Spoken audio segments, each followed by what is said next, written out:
Hello welcome to guides my new blog. अनि आज स्वागत छ। म चाहिँ आज शनिबार तर पनि कहीँ निस्केको छुइनँ किनकि एकदमै गर्मी छ बाहिर चाहिँ। म यहाँ आज देखाउन चाहन्छु बाहिर निस्किन सकिन्छ काम टल्किरहेछ, यस्तो टल्किरहेछ कि मेरो भोइस कति सुन्नुहुन्छ तपाईँहरूले, किनकि यहाँ माथि फ्यान चल्दैछ। यहाँ माथि चाहिँ के गर्छ फ्यानवाला मान्छेको एउटा फ्यानको काम पनि त लाउनु पर्यो नि त होइन। अब यसको काम चाहिँ भनेको तपाईँहरूलाई पैसा आउँछ है, चैत भएन चैत वैशाख जेठ असार साउन भदौ असोज अबको 8 महिना यो कन्टिन्युसली जान्छ। यो अब यसलाई 8 महिनाको लागि यो आफ्नो फ्यान हो। यसलाई कसैले पनि केही गर्न सक्दैन।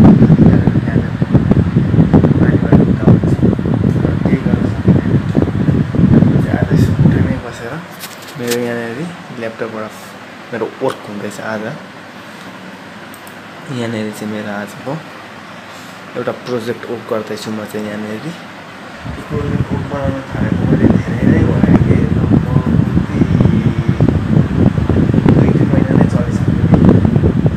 2-3 महिना किन चल्यो भन्दाखेरि 2-3 महिना चल्नुको कारण भनेको चाहिँ म गर्थेँ अब मैले लेखेर राखेँ, धेरै नलेख्ने क्या। म फेरि लेख्नु त लेख्थेँ तर 2-3 पेज लेखिदिन्थेँ त्यति बेला चाहिँ छोडिदिएँ। मैले यो लाग्छ असोजदेखि नै सुरु गरेको तर अहिलेसम्म लेखिसकेको छुइनँ। अब आजबाट 3 अथवा 4 दिनमा चाहिँ यसरी नै कन्टिन्युसली लेखेँ भने चाहिँ म सक्दिन्छु यो प्रोजेक्ट हो। लेख्दैछु। के समस्या आयो भन्दाखेरि चाहिँ त्यो एक्सेलमा जुन डाटा ल्याइन्छ त्यो डाटालाई यता तान्ने त सजिलै छ। अब त्यो डाटा कन्भर्ट गरेर त्यो सूत्रमा तपाईँ हाल्नुपर्छ नि त। त्यो सूत्रमा हालेर अनि फेरि त्यसलाई पुट गर्नु चाहिँ मलाई एकदमै अप्ठ्यारो लाग्दैछ। त्यसको कुनै सजिलो ट्रिक छ भने मलाई इन्फर्म गरिदिनु होला कमेन्टमा। यसरी गरिदिनु भनिदिनु होला। त्यही पनि मेरो सक्दो दिमागले भ्याएसम्म चाहिँ मैले गरिरहेको छु। लगभग हारेस्टमा पुगेको छुइनँ म। इजीबाट चाहिँ अब माथि उठिसक्यो, मिडियमसम्म पुगिसक्यो, अब हारेस्ट आउँदैछ। त्यो हारेस्ट पनि पार्न आइसकेपछि चाहिँ अहिले मेरो प्रोजेक्ट पनि सकिन्छ, सबै थोक सकिन्छ। एकदमै मजा आउँदैछ। तर कतिपय गर्दा नि एकदम बेला कम्प्युटर स्लो हुन थालिसकिरहेको छ कि अब यसलाई यसो उपचार पनि गर्नुपर्ने हुन्छ। अब यसको उपचारको लागि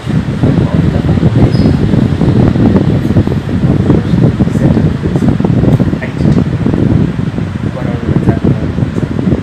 आज म प्रोजेक्ट गर्दैछु, दिन लाग्छ। अब 2-3 महिना भइसक्यो। अब 4-5 महिनामा त बुझाउनु पर्छ पछाडि। त्यही भएर एकदम तयारी गर्दैछु। यहाँनिर चाहिँ मेरो डाटाहरू कलेक्सन भएको छ। यो डाटालाई अब मैले यहाँनिर हाल्नुपर्ने छ। यो खुल्दैन कति 3 घन्टा त नभनौँ 3-4 मिनट भयो अहिलेसम्म खुलिरहेको छैन। तर जे होस् खुल्दै जान्छ।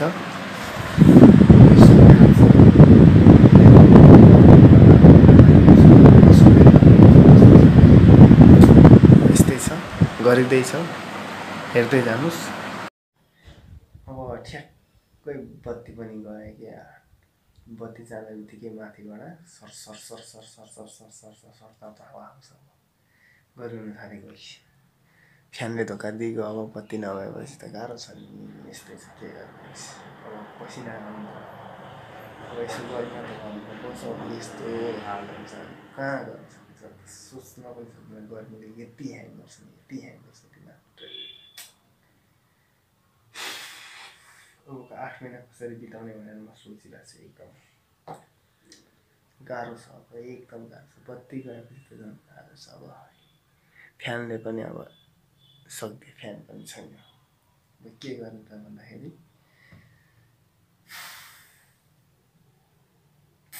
प्रभु छिटो बत्ती आइज। कुलमान गएदेखि बत्ती त यस्तै छ।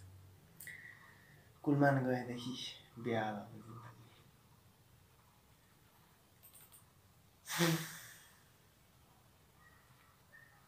अब के गर्ने त भन्दाखेरि सकुन्जेल अब बस्ने नसकेपछि चल भाइ बाहिर हावा जानु पर्यो। र गाइज मैले चाहिँ दिउँसो तपाईँलाई भिडियो पनि हालेको थिएँ, भिडियो बनाएँ, तर दिउँसो एकदम गर्मीले घामले गर्दा भिडियो बनाउनै सक्दैन क्या मैले।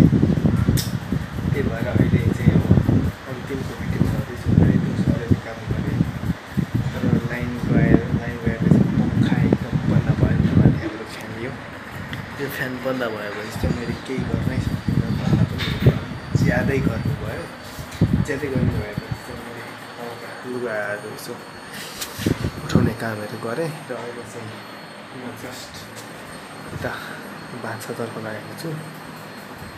यो एउटा टिकटकमा भिडियो आएको थियो नि जुन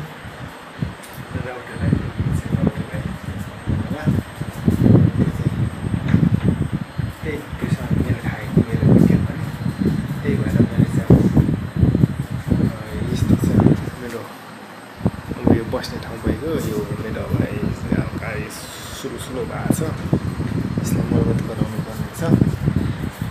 अनि यस्तो चाहिँ गाइस भिडियो हेर्नु होला।